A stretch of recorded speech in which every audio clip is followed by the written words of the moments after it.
Hello guys, how are you? कैसे हैं आप लोग?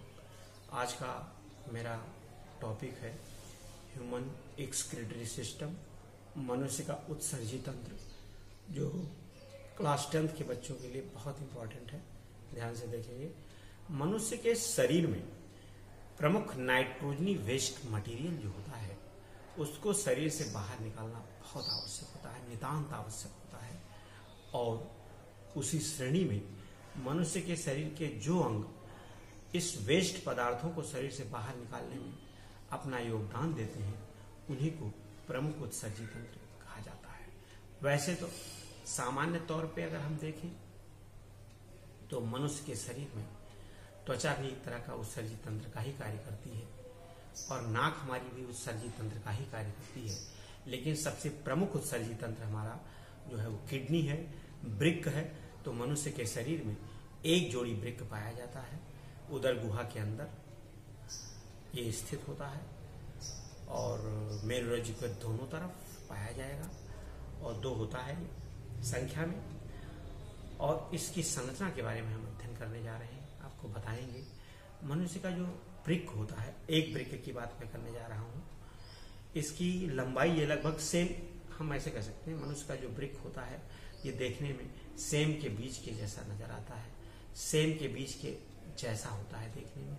इसकी लंबाई 10 सेंटीमीटर होती है और इसकी चौड़ाई 5 से 6 सेंटीमीटर होती है और इसकी मोटाई 2.5 सेंटीमीटर होती है। और अगर हम कहें तो मनुष्यों में, पुरुषों में, वयस्क पुरुष में इसका भार 125 ग्राम से लेकर 170 ग्राम तक हो सकता है और स्त्रियों में, वयस्क स्त्रियों में इसका भार 115 ग्राम से लेकर 155 ग्राम तक हो सकता है। अगर वृक्क को हम ध्यान से देखें तो इसमें 2 भाग नजर आते हैं। एक बाहर की तरफ का उभरा भाग, ये वाला बाहर की तरफ का उभरा भाग जिसे हम कॉर्टेक्स कहते हैं, और दूसरा अंदर की तरफ धंसा हुआ भाग जो होता है, अंदर की तरफ धंसा हुआ भाग, वो हाइलम कहलाता है। तो सेम के बीच को भी अगर आप देखें तो बाहरी हिस्सा जो होता है वो कॉर्टेक्स का हो गया समझ लीजिए, और जो अंदर जहां से ज्वाइंट होती है बीज, वो वाला हिस्सा जो थोड़ा दबा होता है उसको हम कहते हैं हाइलम। तो वही कंडीशन होती है वृक्क में। बाहरी भाग जो डार्क रंग का होता है, गहरे भूरे रंग का होता है, उभरा हुआ हिस्सा होता है, वो कहलाता है मेरा कॉर्टेक्स, और जो धंसा हुआ हिस्सा होता है सामने से, उसे हम कहते हैं हाइलम। अब आइए थोड़ा सा ध्यान देंगे कॉर्टेक्स और हाइलम के बाद बताने में। देखिए, ये हम वृक्क की आंतरिक संरचना का हम सेक्शन काट करके आपको दिखाने का प्रयास कर रहे हैं। इंटरनल स्ट्रक्चर ऑफ किडनी, 2 किडनियां होती हैं, एक किडनी का सेक्शन काट करके हम दिखा रहे हैं। देखिएगा, ये देखिए, ये बाहरी ये वाला भाग जो गहरे भूरे रंग का होता है, ये वाला भाग, ये हमारा कॉर्टेक्स कहलाता है, ठीक। और ये अंदर की तरफ ये वाला जो सामने इसका माउथ वाला भाग होता है, ये हाइलम कहलाता है। 2 भाग में हो गए। और इसके अंदर नेफ्रॉन पाया जाता है। वृक्क की इकाई को नेफ्रॉन कहते हैं।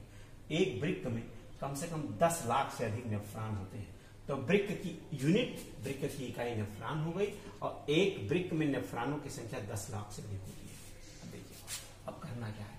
ये वृक्कीय धमनी है, यहां से अशुद्ध, यहां से ये वृक्कीय धमनी है, यहां से रुधिर जाएगा, और ये वृक्कीय सिरा है, यहां से अंदर आएगा।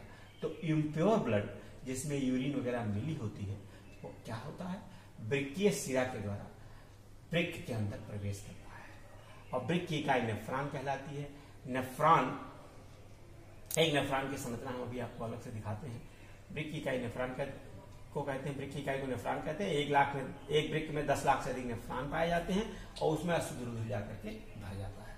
और फिर क्या होता है, और वो छन जाता है, वो हम तुम्हें बताने का प्रयास करते हैं। यहाँ देखिए, हम आपको एक प्याले नुमा रचना ये बनाती है इनकी कोशिकाएं मिलकर के, जिसे हम वोमेन संपुट कहते हैं। और वृक्क में जो अशुद्ध रुधिर आता है वो अभिवाही धमनिका से आता है। देखो, ऐसे आएगा इधर से। ये सिरा मोटी होती है, इसमें से आसानी के साथ इम्प्योर ब्लड आता है और यहाँ पे भर जाता है।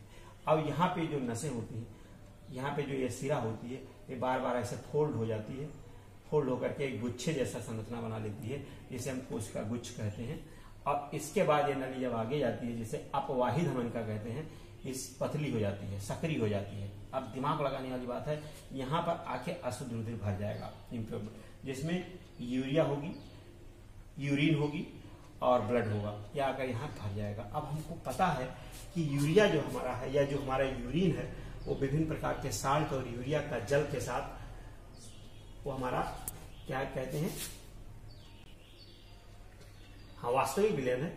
मतलब यूरिया पानी के साथ या नमक पानी के साथ जब मिलता है तो जो विलयन बनाता है उसको हम क्या कहते हैं, वास्तविक विलयन। वास्तविक विलयन की श्रेणी में है ये, तो ये ऐसे विलयन जिनमें विलय के कणों का आकार 50 एंगस्ट्रॉम से छोटा होता है उन्हें हम कहते हैं वास्तविक विलयन। तो ये चीज जब यहाँ आकर के भर जाएगी तो ये यहाँ फिल्टर आउट हो जाएगी, ये छन जाएगी। अर्धपारिगम झिल्ली सेमी परमेबल मेम्ब्रेन की तरह ये यहाँ की जो कोशिका गुच्छ है वो बिहेव करती है और जो ये छन करके नीचे चला जाता है।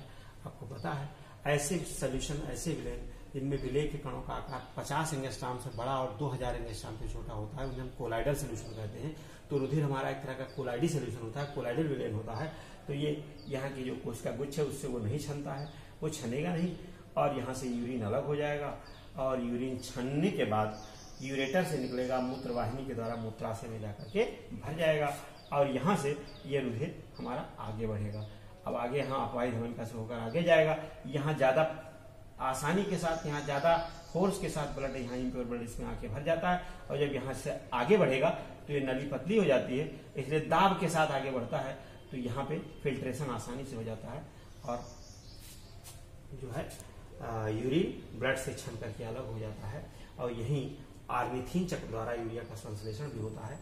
तो अब जब ये मूत्राशय में जाके भर जाएगा तो मूत्र मार्ग के द्वारा शरीर से मूत्र को बाहर निकाल देंगे। ये हुई इसकी बात। अब देखिए एक मिनट संक्षेप में एक बार और समझ लीजिए आप। तो मनुष्य के शरीर का जो सबसे प्रमुख उत्सर्जी अंग है वो किडनी यानी वृक्क है। मनुष्य में 2 किडनियां होती हैं, दोनों उदर गुहा में स्थित होती हैं।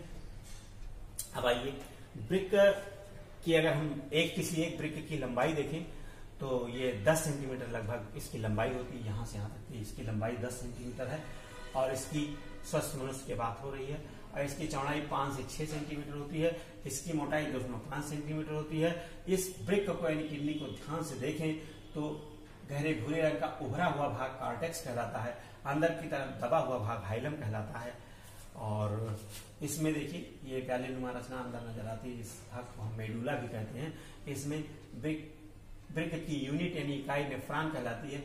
यहाँ 10 लाख से अधिक नेफ्रॉन पाए जाते हैं जो इम्प्योर ब्लड को छानते हैं, यूरिन को अलग करते हैं और ब्लड को प्योर करके आगे बढ़ाते हैं वृक्कीय धमनी द्वारा और वृक्कीय शिरा से वो आता है, वृक्कीय धमनी से बाहर जाता है।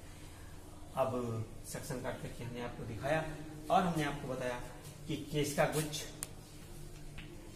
का जो गुच्छ होता है अब अविवाही धमनिका से इम्प्योर ब्लड आता है, अपवाही से निकलता है और यहाँ की जो नलिका होती है वो गुच्छे टाइप की रचना बना लेती है जिसे कोशिका गुच्छ कहते हैं और इसके नीचे प्याले नुमा रचना निर्मित होती है जिसे बोमेन संपुट कहते हैं। यहीं पे फिल्ट्रेशन होता है और छन जाता है। हमने आपको वयस्क पुरुषों में इसका भार 125 से 170 ग्राम होता है, स्त्रियों में इसका भार 150 से 100। यही है